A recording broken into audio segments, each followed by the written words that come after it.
अगर आप एक मेल को एजुकेशन दे रहे हैं, एम्पावर कर रहे हैं, तो आप सिर्फ एक मेल का एम्पावरमेंट कर रहे हैं। लेकिन अगर आप एक फीमेल को एजुकेशन, एम्पावरमेंट और डिसीजन मेकिंग की शक्ति दे रहे हैं, तो आप पूरे देश का उद्धार कर रहे हैं। ऐसी राय थी father of the nation Mahatma Gandhi की। ग्लोबल जेंडर गैप रिपोर्ट ये दिखाती है कि इंडिया में जो मेल्स और फीमेल्स के बीच में गैप है, अगर हम आज से उसे भरना शुरू करेंगे तो तकरीबन हमारे को 162 ईयर्स 162 साल लगेंगे मेल्स और फीमेल्स को बराबर लाने में। वैसे तो हमारे को 2047 तक एक विकसित देश, एक डेवलप्ड कंट्री बनना है और अभी हमारा आजादी का अमृत काल चालू है। ऐसे में सवाल ये उठता है कि 2047 तक बिना महिलाओं के, बिना पुरुष और महिलाओं की इक्वालिटी के हम विकसित देश कैसे बन सकते हैं? कोई भी देश डेवलप तब तक नहीं बन सकता जब तक उसके सारे जेंडर्स बराबरी पे ना खड़े हों। ऐसे में महिलाओं के पॉलिटिकल एम्पावरमेंट के लिए सितंबर के महीने में नए पार्लियामेंट बिल्डिंग के पहले सेशन में सरकार एक बिल लेके आती है, that is women reservation bill, जिसे नारी शक्ति वंदन अधिनियम 2023 के नाम से जाना जाता है। ये जो पर्टिकुलर बिल है, ये वैसे तो महिलाओं के पॉलिटिकल एम्पावरमेंट के लिए लाया जाता है, बट यहाँ पे कुछ सवाल उठते हैं।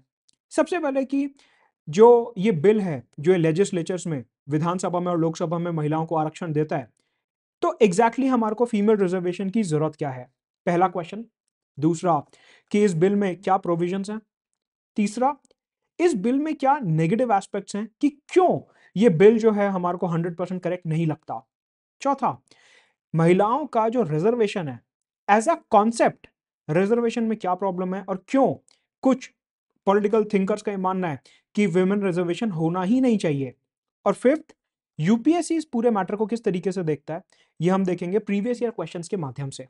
ये पूरा जो लेक्चर है, आपको ध्यान से बस बैठ के सुनना है, इसमें नोट्स आपको नहीं बनाना है, क्योंकि इसका पीडीएफ कंप्लीट मैं आपको दे दूंगा अपने टेलीग्राम चैनल पे इस लेक्चर के बाद। नीचे डिस्क्रिप्शन में और पहले कमेंट में वो लिंक पिंड है, आप एक बार उसे ज्वाइन कर लीजिए, वहां पे आपको इसके नोट्स मिल जाएंगे, सो दैट एग्जाम से पहले, प्री और मेन से पहले अगर आपको रिवीजन करना हो तो सिर्फ आप ये पीडीएफ के पेजेस चेंज करके देखिए और आपका रिवीजन हो जाएगा।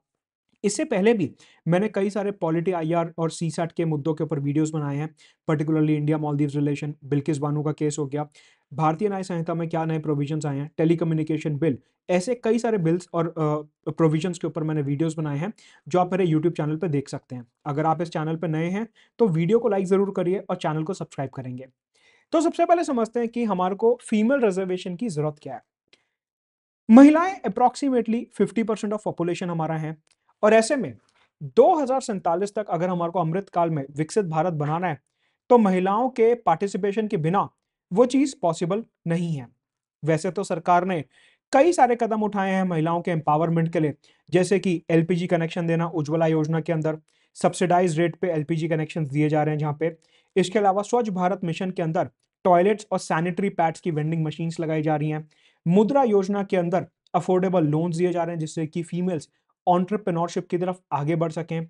इसके अलावा सखी स्कीम और कई सारी स्कीम्स इंक्लूडिंग बेटी बचाओ बेटी पढ़ाओ, सुकन्या समृद्धि योजना, ऐसी कई सारी स्कीम सरकार लाया। लेकिन इनमें से कोई भी ऐसी स्कीम जो है वो महिलाओं के पॉलिटिकल एम्पावरमेंट के ऊपर फोकस नहीं करती। हम ये बात बिल्कुल मानते हैं कि जितने भी ये स्कीम्स और प्रोविजंस हैं, ये महिलाओं के सोशल और इकोनॉमिक जो है एम्पावरमेंट के ऊपर फोकस करते हैं कि महिलाओं का सोसाइटी में दर्जा बढ़ना चाहिए, उन्हें प्रॉपर्टी राइट्स मिलने चाहिए, साथ में उनके हाथ में पैसा आना चाहिए जिससे उनकी फाइनेंशियल एम्पावरमेंट हो। लेकिन जो चीज मैटर करती है देश की ग्रोथ में सबसे ज्यादा, वो है पॉलिटिकल एम्पावरमेंट, कि एक महिला ही अच्छे तरीके से समझ सकती हैं कि साथ वाली महिलाओं को क्या प्रॉब्लम आ रही है और किस प्रकार से अलग अलग बिल्स, रूल्स, नोटिफिकेशंस, बायलॉज बनने चाहिए फॉर एम्पावरमेंट ऑफ विमेन। तो इस बिल के पीछे सरकार की नीयत यह थी कि अगर हम पॉलिटिकल डोमेन में डिसीजन मेकिंग पावर देना चाहते हैं महिलाओं को, तो उसके लिए बिल काफी ज्यादा जरूरी है। हमने देखा कि पंचायत और म्युनिसिपैलिटीज में जब से हमने 33% का आरक्षण दिया महिलाओं को, तब से ग्रास रूट लेवल पे महिलाएं काफी ज्यादा प्रोएक्टिव हो गई हैं। और ये जो एक कॉन्सेप्ट होता है कि महिलाएं जो हैं वो पार्टिसिपेट करेंगी तो उनको ज्यादा पावर मिलेगी, उनके मसले ज्यादा उठेंगे, ये बात यहाँ पे प्रूव होती है। और ऐसे में म्युनिसिपैलिटी और पंचायत में जो उनको रिप्रेजेंटेशन दिया गया, वहां से हमारे को काफी ज्यादा फायदा देखने को मिलता है। लेकिन आप ये समझिए कि पंचायत और म्युनिसिपैलिटीज में फीमेल्स को 33% रिजर्वेशन दिया जा रहा है, लेकिन अगर हम विधानसभा, राज्यसभा और लोकसभा में फीमेल पार्टिसिपेशन देखते हैं, तो वो नंबर काफी खराब है आज की तारीख में। जो हमारी अभी वाली लोकसभा है 2019 से 2024 की, उसमें महिलाओं का जो रिप्रेजेंटेशन है वो 15% भी नहीं है पूरा, अप्रॉक्सीमेटली 15% है। आप ये समझिए कि पॉपुलेशन में महिलाओं का जो शेयर है वो अप्रॉक्सीमेटली 50% है, लेकिन डिसीजन मेकिंग में, कानून बनाने में, देश के विकास की दिशा को तय करने में उनकी सिर्फ 15% आवाज पहुंच रही है। राज्यसभा में ये नंबर और भी कम है, जहां पे 13% फीमेल रिप्रेजेंटेशन है। अगर हम विधानसभा की बात करते हैं तो किसी भी राज्य में जहां पे विधानसभाएं हैं, कहीं पे भी 20% भी ये नंबर नहीं पहुंच रहा। मैक्सिमम जो फीमेल रिप्रेजेंटेशन है वो छत्तीसगढ़ में है 18%। हिमाचल प्रदेश में सिर्फ एक महिला एमएलए हैं और मिजोरम में तो एक भी नहीं है। वैसे तो हम कहते हैं कि मिजोरम जो है वो एक मैटरनल मैट्रियार्कियल सोसाइटी है, वहां पे काफी ज्यादा फीमेल डोमिनेटेड नॉर्म्स हैं, लेकिन आप देखिए वहां पे एक भी फीमेल एमएलए नहीं है। तो आप ये समझिए कि ग्रास रूट पे अच्छा खासा रिप्रेजेंटेशन महिलाओं का अब हो रहा है, लेकिन अगर बड़े डिसीजंस की हम बात करते हैं, वहां पे आज भी पेट्रियार्की जो है वो डोमिनेट करती है। इस वजह से सरकार को लगा कि नहीं, ये गलत हो रहा है, ये महिलाओं के आर्टिकल 14 का उल्लंघन है, उनके equality and equal protection of the law का उल्लंघन है, और इसलिए हमारे को उनको ये रिप्रेजेंटेशन देना चाहिए। अगर हम दूसरे विकसित देशों की बात करें तो स्वीडन, नॉर्वे और साउथ अफ्रीका में आज की तारीख में 45% फीमेल रिप्रेजेंटेशन है उनके जो है नेशनल लेजिस्लेचर्स में, 45% रिप्रेजेंटेशन। उसके मुकाबले हमारे यहाँ ये जो रिप्रेजेंटेशन का लेवल है ये काफी कम है। इसके अलावा अगर हम अपने इंटरनेशनल ऑब्लिगेशंस की बात करते हैं तो 1979 में इंडिया ने एक कन्वेंशन साइन करा था, that is United nation convention on elimination of all forms of discrimination against women, कि महिलाओं के खिलाफ जितना भी ये डिस्क्रिमिनेशन होता है हम उसे खत्म करेंगे। इंडिया इसका सिग्नेटरी है। अगर ऐसे में हम महिलाओं के खिलाफ इनइक्वालिटी को खत्म करना चाहते हैं तो उस डायरेक्शन में ये कदम जो है रिजर्वेशन का बहुत अच्छा है। ऑल्सो हमारे पार्लियामेंट की एक स्टैंडिंग कमेटी है जिसे कहते हैं standing committee on personnel public grievances law and justice. आपको पता है कि हमारे यहाँ पार्लियामेंट में कमिटीज होती हैं, ad hoc committees and standing committees, उसमें एक ही स्टैंडिंग कमेटी होती है जिसमें अलग अलग एमपीज जो होते हैं वो पार्ट होते हैं। उनकी एक रिपोर्ट आई थी और उन्होंने उस रिपोर्ट में बोला कि जो लोकल लेवल रिजर्वेशन है ना, पंचायत और म्यूनसिपैलिटीज में, वहां पे हमने ऑब्जर्व करा है कि महिलाओं को रियल सेंस में एम्पावरमेंट मिल रहा है। तो अगर इसी चीज को हम विधानसभा और लोकसभा में रेप्लिकेट कर दें तो बहुत अच्छा हो जाएगा। और कई बार क्या होता है कि आपने इवन अलग अलग वेब सीरीज में भी देखा होगा कि जो महिलाएं पंचायत लेवल पे आती हैं, ऐसा बोला जाता है कि उनके पीछे प्रधान पति होते हैं, कि महिलाएं आ तो रही हैं चुन के, लेकिन रियल डिसीजन उनके जो हस्बैंड होते हैं वो लेते हैं। स्टैंडिंग कमेटी ने इस बात को जो है खारिज करा है और स्टैंडिंग कमेटी ने बोला कि ये बात गलत है। हमने ग्रास रूट लेवल पे जाके लोगों से बात करी है, सर्वेस करे हैं और ये सारी चीजें देखी हैं। ये जो प्रधान पति का कॉन्सेप्ट है ये बहुत ज्यादा वैलिड कॉन्सेप्ट नहीं है। हाँ, हम ये मानते हैं कि एक दो जगह पे आपको एक कॉन्सेप्ट देखने को मिल जाएगा, लेकिन हर जगह पे कॉन्सेप्ट नहीं है। तो ये नियत रही है सरकार की कि क्यों हमारे को ये फीमेल रिजर्वेशन चाहिए। ये हमारा पहला सवाल था। तो हमारे को समझ आता है कि सोशल इकोनॉमिक डोमेन में महिलाएं आगे बढ़ रही हैं, लेकिन पॉलिटिकल डोमेन में काफी पीछे रही हैं और नंबर्स भी हमारे को ये दिखा रहे हैं। इस वजह से पॉलिटिकल एम्पावरमेंट के लिए हम ये बिल लाना चाहते हैं। सवाल उठता है कि इस बिल के सैलिएंट फीचर्स क्या हैं, what are the major provisions of this bill. अगर आप यहां तक इस वीडियो में पहुंच गए हैं तो आप क्लियरली इस बिल को काफी अच्छे से समझना चाहते हैं, तो पूरा वीडियो ध्यान से देखिएगा क्योंकि लास्ट में मैं इसमें पीवाईक्यूज भी करवाने वाला हूं। और अगर आपको लग रहा है कि अच्छा समझ आ रहा है तो वीडियो को लाइक जरूर करेंगे और चैनल को सब्सक्राइब करेंगे और ऐसे वीडियोस के लिए। इस बिल को जो है हमारी राष्ट्रपति महोदया द्रौपदी मुर्मू ने साइन कर दिया था सितंबर में, और उसके बाद से इसे बोला जाता है कॉन्स्टिट्यूशन 106 अमेंडमेंट एक्ट 2023, 106 संविधान संशोधन कानून 2023 से बोला जाता है। ये नंबर याद रखेंगे क्यों? क्योंकि प्रीलिम्स में कई बार क्या हो रहा है आजकल, यूपीएससी अमेंडमेंट का नंबर दे देगा और बताएगा कि कहेगा कि बताइए इस टाइम पे प्रधानमंत्री कौन थे, या फिर ये वाला जो बिल है इसके क्या मेजर प्रोविजंस थे, या फिर कई बार आपको मेंस में लिख के पूछेगा कि 106 अमेंडमेंट एक्ट जो है उसके आने के बाद से भारत के समाज में क्या चेंजेस आए बताइए। ऐसा उसने 101st अमेंडमेंट एक्ट के बारे में पूछा था मेंस एग्जामिनेशन में। तो आपको ये नंबर याद करना चाहिए, प्री और मेंस में वो सिर्फ नंबर दे देगा। अगर आपको नंबर याद नहीं होगा तो आपको पता ही नहीं होगा कि यहाँ पे नारी शक्ति अधिनियम की बात हो रही है, राइट। तो इधर बोला गया कि लोकसभा में, विधानसभा में और दिल्ली की विधानसभा में 1/3 ऑफ द सीट जो हैं वो महिलाओं के लिए आरक्षित की जाएंगी। इस बिल में पुडुचेरी और जम्मू कश्मीर का नाम नहीं लिखा हुआ, उनके लिए अलग से बिल पास किया गया था, जिसका एनालिसिस आपको इसी चैनल पे बहुत जल्द मिल जाएगा। वो वीडियो अलग से बनाऊंगा क्योंकि वो अलग बिल्स हैं। इस बिल के अंदर सिर्फ 3 चीजें मेंशन्ड है, लोकसभा, सारे स्टेट्स की विधानसभा और दिल्ली की विधानसभा। यहां पे जो सीट्स हैं उनका 1/3 रिजर्वेशन किया जाएगा फीमेल्स के लिए। लेकिन इधर एक कैच है। सर कैसा कैच? कैच ये है कि ये बिल बोलता है कि देखिए हम सीट्स को 3 कैटेगरीज में डिवाइड कर देते हैं। एक जनरल सीट्स, एक सीट्स हो गई शेड्यूल कास्ट की, एक सीट्स हो गई शेड्यूल ट्राइब्स की। आपको पता है कि लोकसभा और विधानसभा में शेड्यूल कास्ट और शेड्यूल ट्राइब्स के लिए सीट्स जो होती हैं रिजर्व होती हैं in proportion to their population. जितनी उनकी जनगणना में संख्या है उतनी ही उनके लिए सीटें रिजर्व करी जाती हैं, स्टेट लेवल पे भी और लोकसभा के लेवल पे भी। अब यहाँ पे जो महिला आरक्षण की बात की जा रही है वो कुछ ऐसे की जा रही है कि जो अनरिजर्व सीट्स हैं, जनरल सीट्स हैं, उसमें 1/3 रिजर्वेशन महिलाओं को दिया जाएगा, जिससे कि जो अनरिजर्व्ड महिलाएं हैं उनको यहां पे फोकस मिल सके। जो शेड्यूल कास्ट के लिए रिजर्व सीट्स हैं उधर से 1/3 शेड्यूल कास्ट महिलाएं आएंगी, और जो शेड्यूल ट्राइब्स के लिए रिजर्व सीट्स हैं वहां से 1/3 शेड्यूल ट्राइब महिलाएं आएंगी।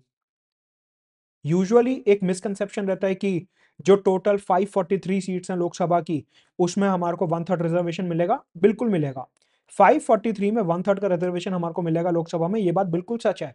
लेकिन इसमें अंदर डिमार्केशंस हैं कि जो 543 का 1/3 हमारे को मिल रहा है ये कैसे मिल रहा है कि शेड्यूल ट्राइब्स की जो रिजर्व सीट्स हैं उधर 1/3 महिलाएं आएंगी, जो शेड्यूल कास्ट के लिए रिजर्व सीट्स हैं उधर 1/3 महिलाएं आएंगी, और जो अनरिजर्व सीट्स हैं उधर भी 1/3 महिलाएं आएंगी। वरना नहीं तो क्या होता कि 543/3 जो है, सपोज करिए कितना आ रहा है, 1 2 4 8 1 181 सीट्स आ रहा है ये, राइट। अब ये जो 181 सीट्स आ रहा है, अगर ये आप कैटेगराइजेशन नहीं करते तो ये 181 की 181 सीट्स हो सकता है कि सारी की सारी जनरल कैटेगरी से ही आ जाती, शेड्यूल कास्ट और शेड्यूल ट्राइब से 0 महिलाएं आती। इस प्रॉब्लम को प्रिवेंट करने के लिए यहां पे बिल के अंदर ही डाल दिया गया कि ये जो 1/3 सीट्स हैं ये तीनों पिलर से आनी चाहिए। मतलब कि टोटल का 1/3 तो होगा ही, लेकिन अंदर जो उसमें कॉलम्स हैं, शेड्यूल ट्राइब का कॉलम, शेड्यूल कास्ट का कॉलम और जनरल का कॉलम, उधर भी हमारे को 1/3 सीट्स चाहिए। तो अगली बार आप 1/3 सीट्स के बारे में दिमाग में सोचें तो आपके दिमाग में 2 बातें आनी चाहिए कि टोटल का 1/3 तो है ही, लेकिन अंदर शेड्यूल कास्ट, शेड्यूल ट्राइब और अनरिजर्व्ड का भी 1/3 होगा, तभी एक यूनिफॉर्म रिप्रेजेंटेशन मिल पाएगा। यही सेम प्रोविजन जो है हमारे पंचायत और म्युनिसिपैलिटी के लेवल पे भी किया गया कि भले ही वहां पे 1/3 सीट्स रिजर्व्ड हो, लेकिन उधर अनरिजर्व से भी 1/3 आएंगी, शेड्यूल कास्ट से भी 1/3 आएंगी और शेड्यूल ट्राइब से भी 1/3 आएंगी। ये बेसिकली इसलिए करा गया है कि जो शेड्यूल कास्ट और शेड्यूल ट्राइब वर्ग की महिलाएं हैं, जो कि सबसे ज्यादा पिछड़ा हुआ वर्ग माना जाता है, उनका भी सशक्तिकरण होना चाहिए और उनको लेजिस्लेचर्स में एडिक्वेट रिप्रेजेंटेशन मिलना चाहिए। तो आपको ये 3 पिलर्स ध्यान रखने हैं। इस बिल का अगला प्रोविजन है कि क्या यह बिल लोकसभा चुनाव 2024 में इंप्लीमेंट किया जाएगा? जवाब है ना। जो अभी आने वाले 2024 के लोकसभा चुनाव है उसमें इस बिल को अप्लाई नहीं किया जाएगा। एज ऑफ 18 ऑफ जनवरी 2024, आज ये वीडियो बना रहा हूं, जो आज का स्टेटस है वो ये है। मैं ऐसा क्यों बोल रहा हूं? सुप्रीम कोर्ट में केस डाला है किसी ने कि ये जो नारी शक्ति वंदन अधिनियम 1/3 रिजर्वेशन का बिल है, इसको 2024 लोकसभा चुनाव से ही इंप्लीमेंट किया जाए। सुप्रीम कोर्ट ने इसका डिसीजन अभी फरवरी के लिए टाल दिया है। तो ऐसे में एज ऑफ टुडे जब मैं वीडियो बना रहा हूं, स्टेटस ये है कि लोकसभा चुनाव 2024 में ये बिल अप्लाई नहीं होगा। मतलब कि लोकसभा चुनाव 2024 में जो 543 सीट्स के ऊपर चुनाव होगा उसमें 1/3 आरक्षण महिलाओं के लिए देखने को नहीं मिलेगा। क्वेश्चन उठता है कि सर ये तो इतना इंपॉर्टेंट बिल है पॉलिटिकल एम्पावरमेंट के लिए, तो अगर ये 2024 में नहीं आएगा तो कब आएगा? बेसिकली इस बिल के अंदर एक बात लिखी है, वो ये कि जब ये बिल इंप्लीमेंट हो जाएगा उसके बाद हमारे देश में होगा सेंसस, जनगणना, कि कितनी महिलाएं हैं, कितने लोग हैं, ये जनगणना होगी।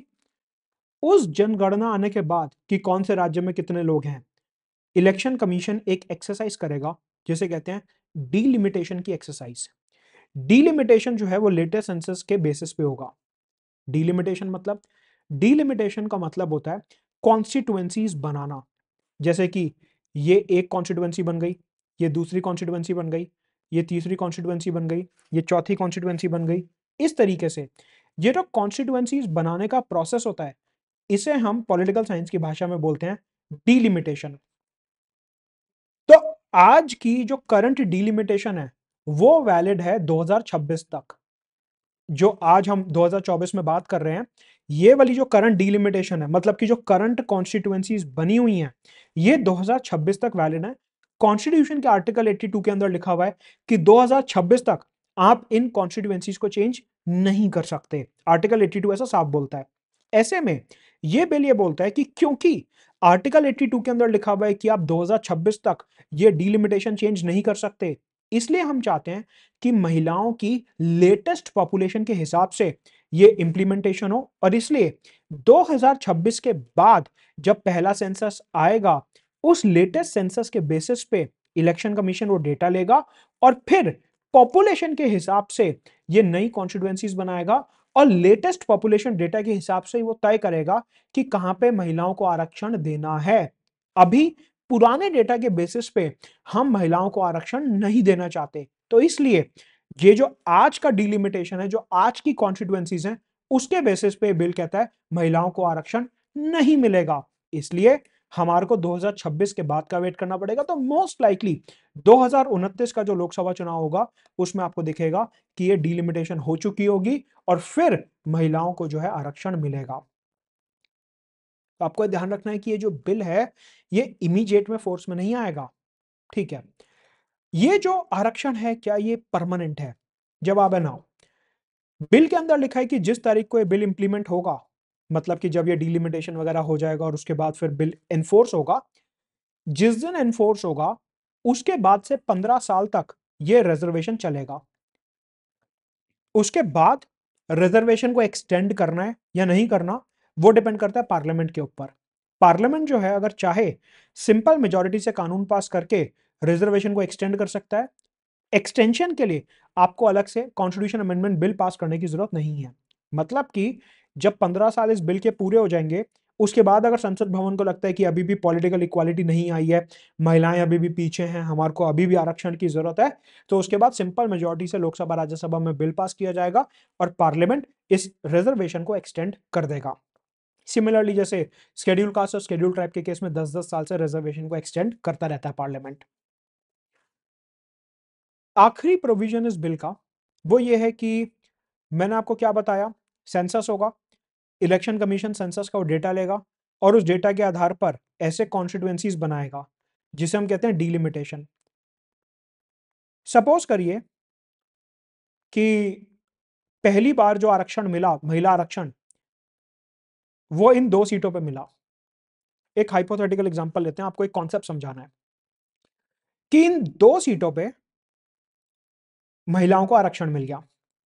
सपोज करिए 2029 में। अब जब 2034 का चुनाव होगा तब इन दोनों सीटों पे महिला आरक्षण हटा दिया जाएगा और फिर दूसरी कोई सीटों पे महिला आरक्षण दिया जाएगा। फिर जब 2039 का चुनाव होगा तो इन दोनों सीटों पे से महिला आरक्षण हटा दिया जाएगा और फिर किन्हीं दूसरी सीट्स पे महिला आरक्षण दिया जाएगा। इसे कहते हैं रिजर्वेशन बाय रोटेशन। ऐसा नहीं है कि किसी भी कॉन्स्टिट्यूएंसी को हम परमानेंटली महिलाओं के लिए आरक्षित कर देंगे, नहीं। घूम घूम के हर एरिया की महिलाओं का हमारे को सशक्तिकरण करना, हर एरिया की महिलाओं का हमारे को एम्पावरमेंट करना। इसलिए जहां पे एक बार हमने आरक्षण दे दिया, फिर अगले चुनाव में रोटेशन से हम दूसरी कॉन्स्टिट्यूएंसीज को सिलेक्ट करके महिला आरक्षण देंगे। तो आपको यह ध्यान रखना है कि सपोज आपकी कॉन्स्टिट्यूएंसी नई दिल्ली है और 2029 में नई दिल्ली में आरक्षण मिला, तो हो सकता है कि 2034 में नई दिल्ली में ना मिले, लखनऊ, कानपुर, रायबरेली में मिले। तो रिजर्वेशन जो होगा महिलाओं का वो बाय रोटेशन होगा। हर डिलिमिटेशन एक्सरसाइज के बाद इसको चेंज किया जाएगा, हर डिलिमिटेशन के बाद इसको बदला जाएगा। जब जब नया सेंसस होगा, नए सेंसस के बाद डिलिमिटेशन होगा, मतलब कि जब जब जनगणना होगी, जब जब पॉपुलेशन का डेटा आएगा, तब तब इलेक्शन कमीशन वो डेटा लेगा, उसके बाद नई कॉन्स्टिट्यूएंसीज ड्रॉ करेगा। उस कॉन्स्टिट्यूएंसीज ड्रॉ करने के प्रोसेस को हम डीलिमिटेशन बोलते हैं। जब जब इलेक्शन कमीशन डीलिमिटेशन करेगा, हम पुराने वाला रिजर्वेशन कैंसिल कर देंगे और नई जगहों पर रिजर्वेशन दे देंगे। ये एक्चुअल प्रोसेस है रिजर्वेशन बाय रोटेशन का। ये टेक्निकली इनकरेक्ट एग्जांपल था, आपको समझाने के लिए बताया था कि रोटेशन कैसे होगा, लेकिन एक्चुअल में रोटेशन ऐसे होगा। तो यहां पे हमने क्रक्स क्या समझा कि महिलाओं को आरक्षण तो मिलेगा, लेकिन 2024 में अभी नहीं मिल रहा, क्योंकि करंट डीलिमिटेशन जो है वो 2026 तक है। और करंट डीलिमिटेशन में हम आरक्षण नहीं देना चाहते, क्योंकि वो पुराना डेटा है। नया डेटा कब आएगा? 2026 के बाद जब सेंसस होगा तब। उसके आधार पर इलेक्शन कमीशन डीलिमिटेशन करेगा, मतलब नई कॉन्स्टिट्यूएंसी बनाएगा, और फिर उसके बाद महिलाओं को आरक्षण मिलेगा। वो भी हर सेंसस के बाद, हर नए डीलिमिटेशन के बाद रोटेशन से चेंज होता रहेगा। यह है महिला आरक्षण बिल के प्रोविजंस। अभी हम और एनालिसिस करेंगे यहाँ पे। इस पूरे लेक्चर का आपको पीडीएफ मेरे टेलीग्राम चैनल पे मिल जाएगा, जो नीचे दिया हुआ है डिस्क्रिप्शन में, उसको ज्वाइन करेंगे। तो हमने समझा कि प्रॉब्लम क्या थी हमारे देश में इनइक्वालिटी की। ये जो बिल आया है इसके क्या प्रोविजंस हैं। अब हम बात करने जा रहे हैं कि इस बिल में क्या क्या खराबियां हैं, what are the negative aspects of this bill. सबसे पहले यहां पे बोला गया कि ये जो रिजर्वेशन दिया जा रहा है रोटेशन से, कि कभी दिल्ली को रिजर्व कर दिया, कभी रायबरेली को, कभी कानपुर को, कभी कलकत्ता को, ये जो रोटेशन किया जा रहा है, इससे क्या होगा कि जो एक सिटिंग एमपी हैं उनके पास मोटिवेशन नहीं रहेगा। कि सपोज करिए ये नई दिल्ली है, यहां पे एक फीमेल कैंडिडेट थी, वो काम कर रही हैं, क्योंकि ये सीट रिजर्व थी। अब क्या हुआ कि अगली बार दिख रहा है कि जब नया डिलिमिटेशन करेगा इलेक्शन कमीशन, तो ये सीट जो है वो अनरिजर्व्ड हो जाएगी। तो ये महिला को लग रहा है कि यार मेरे को अगली बार तो यहाँ से जाना ही है, तो मैं क्यों यहाँ पे ज्यादा काम करूं, छोड़ो अभी मेरे 5 साल पूरे होने वाले हैं, उसके बाद देखेंगे। रोटेशन ऑफ सीट से एक नेगेटिव एस्पेक्ट ये होता है कि एमपीज जो हैं वो डीमोटिवेट हो सकते हैं। या फिर आप ऐसा समझिए कि ये कानपुर कॉन्स्टिट्यूएंसी है और यहाँ पे एक पुरुष जो है वो काम कर रहे हैं। उन पुरुष को दिख रहा है कि अगली बार जब डिलिमिटेशन होगा, उसके बाद ये वाली जो सीट है वो रिजर्व हो जाएगी, तो मतलब 100% महिला नहीं आना यहाँ पे, तो छोड़ो मैं क्यों काम करूं, मैं तो चुन के आ गया हूं, अपना टाइम पूरा करता हूं, आराम से मजे करता हूं सरकार के पैसे पे, अगली बार तो किसी महिला नहीं आना यहाँ पे, छोड़ो मैं काम नहीं करूंगा। तो ये जो रिजर्वेशन बाय रोटेशन है, ये एक डीमोटिवेटिंग फैक्टर, डिसइंसेंटिवाइजिंग फैक्टर की तरह काम कर सकता है कि अगली बार तो किसी ने और नहीं आना है, तो फिर छोड़ो मैं क्यों काम करूं। तो ये एक है कि ये परफॉर्मेंस ऑफ एमपीज को जो है कटघरे में खड़ा कर सकता है। बेसिकली क्या होता है, एक एग्जांपल लेते हैं कि प्रधानमंत्री नरेंद्र मोदी की कॉन्स्टिट्यूएंसी है वाराणसी। हाँ है। तो प्रधानमंत्री पिछले 2 बार से वहीं से चुनाव लड़ रहे हैं, तो जब भी वो वाराणसी में वोट मांगने जाते हैं, जनता उनकी परफॉर्मेंस देखती है और फिर वोट करती है कि हाँ 2014 में उन्होंने देखा कि गुजरात में क्या काम किया, अच्छा काम किया, 2019 में देखा कि 2014 से 19 में क्या काम करा, अच्छा काम करा, वोट दे दिया। अब 2024 में सपोजिटली अगर वो वाराणसी से दोबारा लड़ते हैं, तो जनता फिर देखेगी कि 2019 से 24 में क्या काम हुआ, 80 घाट पे क्या काम हुआ, और ये सारी चीजें, और उसके बाद वोट देगी। मतलब कि एक अकाउंटेबिलिटी का फैक्टर है। अभी अगर एक कानपुर के एमपी के दिमाग में ये आ गया कि अगली बार तो ये महिलाओं के लिए आरक्षित होने ही वाली है, मेरे को तो यहां से जाना ही है, तो जनता तो मेरा क्या ही बिगाड़ लेगी, अब अगली बार तो मैंने यहां से लड़ना ही नहीं है चुनाव। तो जनता की जो अकाउंटेबिलिटी है वो यहाँ पे खत्म होती है। ये एक नेगेटिव एस्पेक्ट है इस बिल का, ये जो रोटेशन है ये एक नेगेटिव एस्पेक्ट है। इसके अलावा हमने महिला आरक्षण की बात तो करी, लेकिन आपने अभी की लोकसभा और राज्यसभा में देखा होगा कि काफी फेमस बॉलीवुड सेलिब्रिटीज और ये सब जो हैं वो एक्चुअल में लोकसभा राज्यसभा में चुन के आते हैं। लोकसभा में कितने सारे ऐसे बॉलीवुड सेलिब्रिटीज हैं, राज्यसभा में हैं जो चुन के आए हुए हैं।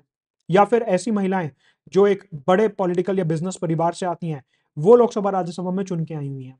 क्वेश्चन ये उठता है कि हमारे को जो महिला आरक्षण देना है वो सिर्फ अर्बन और एम्पावर्ड महिलाओं को नहीं देना, बल्कि ग्रामीण क्षेत्रों से जो पिछड़े वर्ग की महिलाएं आ रही हैं, जो मार्जिनलाइज्ड सेक्शन की महिलाएं हैं, हमारे को उनको भी आरक्षण देना है। असली जो एम्पावरमेंट होगा तभी होगा जब गांव में, गांव खेड़े से पिछले पिछड़े वर्ग की महिला जो है वो रिजर्वेशन का फायदा उठाएगी। तो उस चीज को हम कैसे इंश्योर कर सकते हैं, वो इस बिल में नहीं लिखा। ऑल्सो एक नेगेटिव एस्पेक्ट तो मैंने आपको बताया ही कि इवन दो ये बिल अच्छा है, लेकिन 2026 के सेंसस और डिलिमिटेशन से पहले आप इसे इंप्लीमेंट कर नहीं सकते, तो ये काफी डिले हो जाएगा। साथ में आपको जब मैं डेटा दिखा रहा था, मैंने आपको ये बताया कि लोकसभा में अप्रॉक्सिमेटली 15% जो हैं वो महिलाएं हैं, राज्यसभा में नंबर और भी कम है। तो जब राज्यसभा में और ज्यादा बुरी हालत है इनइक्वालिटी की, तो हम ये प्रोविजन राज्यसभा में क्यों नहीं लाते? ये भी एक क्वेश्चन मार्क उठता है। तो ये इस बिल के कुछ नेगेटिव एस्पेक्ट्स हैं जिनके बारे में हमारे को सोचना है, या मुख्य परीक्षा मेंस में या इंटरव्यू में अगर आपसे पूछा जाता है कि इस बिल में क्या प्रॉब्लम्स आपको दिखती हैं, तो आप ये पॉइंट्स उधर मेंशन कर सकते हैं। सवाल उठता है कि हमने बिल के पॉजिटिव नेगेटिव एस्पेक्ट्स तो देख लिए, अब अगर एज अ कॉन्सेप्ट रिजर्वेशन की बात करते हैं, जेंडर रिजर्वेशन की बात करते हैं, तो कॉन्स्टिट्यूएंट असेंबली में इसके बारे में क्या बातें हुई और अलग अलग पॉलिटिकल थिंकर्स से इसके बारे में क्या बोलना है। सबसे पहले रेणुका रे ने कॉन्स्टिट्यूएंट असेंबली में बोला था कि अगर आप महिलाओं के लिए सीटों को आरक्षित कर देते हो, इसका मतलब ये होगा कि आप ये सिग्नल देना चाह रहे हो कि महिलाएं जो हैं वो अनरिजर्व सीटों पे पुरुषों के सामने मेरिट के बेसिस पे नहीं लड़ सकती। आप ये भी सिग्नल दे रहे हो कि महिलाओं के लिए सीटें आरक्षित हो गई, तो जो अब अनरिजर्व सीटें बची वहां पे एक भी महिला नहीं आएगी। मतलब कि आज की तारीख में क्या होता है, आज फीमेल रिजर्वेशन नहीं है, जहां पे जिस महिला को खड़ा होना है वो महिला खड़ी हो सकती है, पुरुषों के सामने भी लड़ सकती हैं। रेणुका रे का कॉन्स्टिट्यूएंट असेंबली में कहना था जेंडर रिजर्वेशन को लेके कि अगर आप महिलाओं के लिए आरक्षण लेके आते हो तो इसमें दो प्रॉब्लम्स हो जाएंगी। एक, ये माना जाएगा कि अगर एक महिला एमपी चुन के आ रही हैं तो ये तो महिलाओं के सामने चुन के आई हैं, पुरुषों के सामने तो ये जीत नहीं सकती थी, जो कि एक खराब बात है।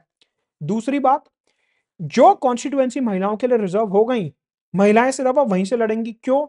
क्योंकि पॉलिटिकल पार्टी के दिमाग में ये आ गया कि महिलाओं को तो हमने रिप्रेजेंटेशन रिजर्व सीट में दे दिया, अब जो अनरिजर्व सीटें हैं वहां पे सिर्फ हमारे को पुरुषों को खड़ा करना है। तो एक्चुअल में आप 33% से ज्यादा महिलाओं का नंबर कभी ला ही नहीं पाओगे इस आइडियोलॉजी के चलते, जो कि फेयर पॉइंट लगता भी है सुनने में। इसके अलावा ये जो महिला आरक्षण आप ला रहे हो, इससे क्रिमिनलाइजेशन नहीं खत्म होगा, मतलब कि जो हमारे इलेक्टोरल रिफॉर्म्स हैं उनकी अगर बात करें, क्रिमिनलाइजेशन नहीं खत्म होगा, ब्लैक मनी नहीं खत्म होगा, और इंटरनल पार्टी डेमोक्रेसी नहीं नहीं आएगी। इंटरनल पार्टी डेमोक्रेसी का मतलब होता है कि आजकल जितनी भी पॉलिटिकल पार्टीज हैं वहां पे एक या दो लोग मिलकर डिसीजंस लेते हैं। हार्डली कुछ ऐसी पार्टीज हैं जहां पे पूरा सारे पार्टी के अधिकारियों को लेके, वर्कर्स को लेके डिसीजन लिया जाता है। इसे कहते हैं इंटरनल पार्टी डेमोक्रेसी, कि हर पार्टी से जुड़ा एक या दो बड़े नाम है और वही सारे डिसीजंस लेते हैं, चाहे कोई सी भी पार्टी हो।